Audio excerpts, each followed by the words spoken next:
निवासस्थानी गेलो तर त्या ठिकाणी मी फक्त माझं नाव सांगितलं आणि गावाचं नाव सांगितलं, तर दादांनी माझ्या आडनावून बाबांचं पूर्ण नाव मला सांगितलं. म्हणजे त्यावेळेस मला आश्चर्य वाटलं की दादांची म्हणजे किती क्षमता आहे कार्यकर्त्यांना आठवणीत ठेवण्याची. आणि दुसरं असं सांगतो की दादांनी 1990ला ज्यावेळेस पहिली वेळेस आमदारकी लढली त्यावेळेस आपल्या गावाचा विकास खूप पाठीमागे होता. मी त्यावेळेस 93-94ला 10वीला होतो. त्यावेळेस मी आपल्याला सांगू इच्छितो, आपल्या इथं पाण्याचा खूप त्रास होता. मी आपल्या गावाला प्रत्येक माणूस, प्रत्येक लोक पाण्याचा व्यवसाय करायचे, सायकलवर डबे मी स्वतः केलाय ताई, त्यात काही सांगायची लाज नाहीये. आणि 2-2 किलोमीटरहून पाणी आणायला लागायचं. तर आमच्या आणवा ह्या गावामध्ये बरेचसे आजूबाजूचे नातेवाईक, स्वैरसंबंध यांनी असं ठरवलं होतं की आणव्या गावात मुली द्यायच्या नाही, कारण त्यांच्या मुलींना 2-2 किलोमीटर पाण्याला जावं लागतं.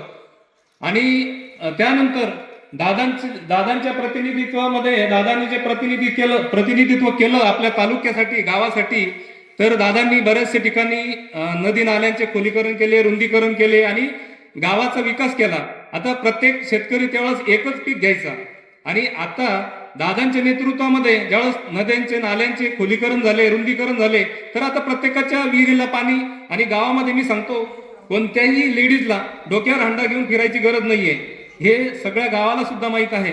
आणि 1990 पासून आतापर्यंत दादाकडं आपल्या तालुक्याचं नेतृत्व असल्यावर जो विकास झाला, मी तर म्हणतो जरी सरकार दुसरं असेल, दादा ज्यावेळेस सुरुवातीला आमदार झाले 2 वेळा 3 वेळा, त्यावेळेस सरकार दुसरी होती, परंतु ह्या गावाच्या आणि तालुक्याच्या फायली समोर करणं हे दादांचंच काम होतं. दादांनीच पाठपुरावा करून ह्या गावाला आणि तालुक्याला जी प्रगती झाली त्याचं पूर्ण श्रेय दादांना जातं.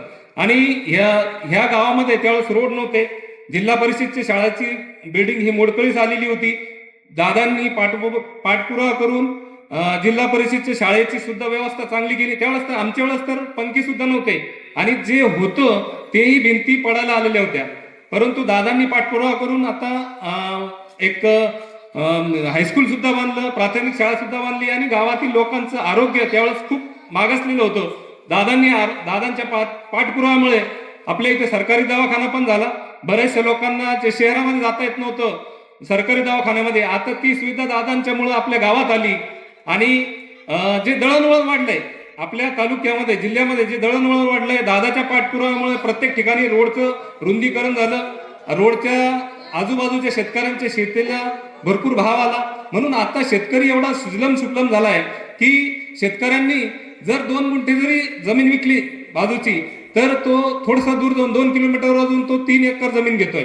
म्हणजे दादांच्या पुढाकारातून आपल्या तालुक्याला आणि जिल्ह्याला एवढं महत्व आलं. आणि त्यात दुसरं सांगतो, दादा ज्यावेळेस लोकसभेला निवडून आल्यानंतर दुसऱ्या वेळेस आपल्या दादांना केंद्रीय मंत्री, रेल्वे राज्यमंत्री पद भेटलं.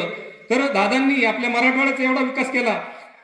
ताई, आपलं मनमाड ते नांदेड पहिली सिंगल ट्रेन होती. सिंगल ट्रेन म्हणजे ती डिझेलची ट्रेन होती. तर दादांनी पाठपुरावा करून ती 2 पदरी ट्रेन आपल्या नांदेडपर्यंत केली आणि मराठवाड्याचा विकास झाला. त्यात मी असं सांगू इच्छितो की ज्या वेळेस आपण संभाजीनगरहून नांदेडला जायचो तर जवळपास आपल्याला 7 तास 8 तास लागायचे. आणि आता जर एक्सप्रेसने गेलं त्यामुळं बरेचसे लोकांचे उद्योगधंदे वाढले, लोकांच्या जे जाण्याच्या आणि येण्याचा टाइम चेंज झालाय. पहिले नांदेडला जर जायचं तर 1 दिवस जायचं आणि 1 दिवस यायचं, आणि काम जर असेल तर त्या दिवशी 3 दिवस लागायचे. आता तो एका दिवसात जातो आणि वापस येतो. दुसरं असं की जे पैठण ते जळगाव दादांनी जे रेल्वे पाठपुरावा करून रेल्वे मंजूर केली, त्याचं भूसंबंधाचं काम सुद्धा होत आलंय. आणि मी आपल्याला सांगू इच्छितो की नक्कीच आपल्या पुढच्या 1-2 ते 3 वर्षात ही पण रेल्वे चालू होईल आणि मराठवाडा आणि खानदेश हा एकत्र होईल. आणि खानदेश आणि मराठवाडा एकत्र झाल्यानंतर त्या ठिकाणी बऱ्याचशा लोकांच्या शेते गेल्या आहेत, त्या शेताच्या आजूबाजूला रेल्वे स्टेशन होतील. त्या ठिकाणी आपल्या जे बेरोजगार तरुण आहेत त्यांच्यासाठी हॉटेल, टपरी, काय असतील व्यवसाय सुरू होतील आणि त्यातून बेरोजगार तरुणांना सुद्धा व्यवसाय मिळेल.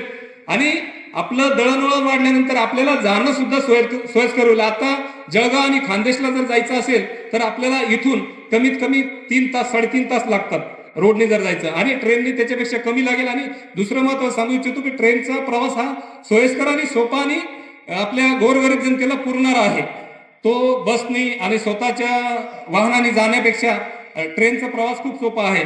आणि दुसरं असं सांगू इच्छितो की दादांचं तळागाळातल्या नेत्यांशी एवढी जवळकी आहे, जशी गायीची आणि वासराची आणि आईची आणि लेकराची असती, तशी दादांची एकमेकाशी घट्ट नाळ जुडलेली आहे. मी आपल्याला सांगू इच्छितो की यानंतर 2029ला ज्यावेळेस पुन्हा जालन्याचे लोकसभेची निवडणूक होईल आणि त्यावेळेस दादा पुन्हा प्रचंड मताने निवडून येतील, ही आपल्याला मी 100% खात्री देऊ शकतो ताई.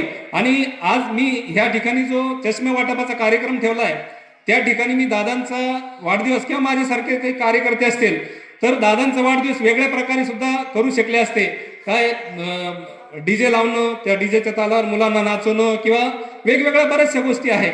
परंतु दादांच्या प्रतिमेला गालबोट लागेल, दादांची प्रतिमा मलिन होईल असं आमचे कार्यकर्ते कोणतेच करत नाही. तर त्या उद्देशातून एक कल्पना सुचली की आपल्या दादांच्या मतदारांचा सुद्धा, त्यात गरीब जनतेचा आणि मतदारांचा सुद्धा फायदा होईल आणि दादांचा वाढदिवसाचा एक आगळा वेगळा काहीतरी प्रोग्राम आपल्या इथं होईल, असं मी एक डोळे तपासणी आणि रक्तदान शिबिर. तर ताई मी आपल्याला सांगू इच्छितो की हे जे दृष्टीहीन जे आहेत किंवा ज्यांना दवाखान्याचा खर्च झेपवत नाही, दवाखान्यापर्यंत जातील तिथपर्यंत त्यांच्याजवळ भाड्याला सुद्धा पैसे नसतात आणि प्रत्येक डोळ्याच्या दवाखान्यामध्ये जर गेलं प्रायव्हेटमध्ये तर डोळ्याची तपासणी 500 रुपयापासून सुरू होती आणि नंतर गॉगल चष्मा जर घ्यायचा तो चष्मा जसा घेईल तसा आहे, तो 300 रुपयापासून 1000 रुपयापर्यंत सुद्धा आहे. परंतु माझी अशी कल्पना होती की जे गोरगरीब जनता, जे दादांना आतापर्यंत विश्वास केला, दादांना जे 35 वर्ष जे दादांनी नेतृत्व आपल्या जिल्ह्याचं, तालुक्याचं आणि राज्याचं केलंय, तर त्या उद्देशाने माझं असं म्हणणं होतं की जे गरीब जनता जे आहे, ज्यांना दिसत नाही आणि ते जितक्या वेळेस चष्मा लावतील, जितक्या वेळेस चष्मा काढतील आणि त्यांच्या फॅमिलीचा प्रोग्राम असो किंवा त्यांचे तोंड बघणं असो किंवा त्यांच्या घरातील टीव्हीचा एखादा प्रोग्राम बघणं असेल, तर ते जेव्हा पाहतील, जेव्हा त्यांचा डोळ्याचा चष्मा काढतील, तेव्हा ते हे म्हणणार नाही की बाबूराव काळेंनी हा प्रोग्राम अरेंज करून आम्हाला चष्मा दिला, हे कधी म्हणणार नाही, कदापि म्हणणार नाही. कारण त्यांना हे माहिती आहे की आम्हाला आमचे लाडके नेते दादांच्या वाढदिवसा निमित्त हा चष्मा मिळाला आहे.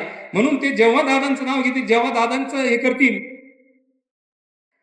तेव्हा तो एक शब्दरूपी आशीर्वाद दादांना प्रत्येकाला लागेल आणि 2029ला दादा लोकसभेमध्ये पुन्हा विजयी होतील. आणि दादा हे एक मातीत पडलेलं सोन्याचं नाणं जसं असतं, ते कोणत्याही दुकानात चालवलं, कोणत्याही ठिकाणी चालवलं तर चालतं, तसं आमचे नेते दादा, आदरणीय दादा आहे, ते दादा हे कुठेही चालवा, ते खोटे शिक्क्यासारखे नाही, दादा हे चालणारच आणि 29ला हे निवडून येणारच आणि पुन्हा आपल्या महाराष्ट्राचं काय देशाचं सुद्धा प्रतिनिधित्व करतील, ही मला शाश्वती आहे. आणि ताई, तुम्ही टाइमात टाइम काढून दादांच्या वाढदिवसानिमित्त आलात, आपले सुद्धा धन्यवाद. आणि मला श्रोत्यांनी सुद्धा ऐकून घेतलं, त्यांचे सुद्धा धन्यवाद. आणि मी माझे 2 शब्द संपवतो. जय हिंद, जय महाराष्ट्र.